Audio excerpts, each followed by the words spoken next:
ഈ ആറ് ഞങ്ങള് ശരിക്കും ഉള്ളത് കൾട്ടിവേഷൻ ബർദ്ധമാനിലാണ്. ഇത് ഒരു ഗംഗാ റിവറിന്റെ വാട്ടർ ആൻഡ് അവിടുത്തെ സോയിലിന്റെ ഗുണമാണ് ഉള്ളത്.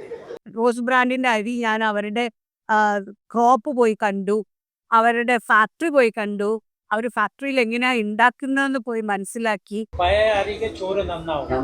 അതാണ് കാരണം. പഴയതാക്കിയിട്ട് ഞങ്ങൾ 2 വർഷം പഴയതാക്കിയിട്ട് ഇതിനെ പ്രോസസ്സിങ് ചെയ്തിട്ട് ഇതിൻ്റെ മോയ്സ്ചർ കണ്ടീഷൻ കറക്റ്റായിട്ട് കൃത്യമായിട്ട് കണക്കിൽ എടുത്തിട്ടാണ് ഞങ്ങൾ മാർക്കറ്റിൽ ഇറക്കുന്നത്. അരിയുടെ സ്മെല്ല് വരണമെന്നുണ്ടെങ്കിലേ അരി എപ്പോഴും പഴയതാവണം.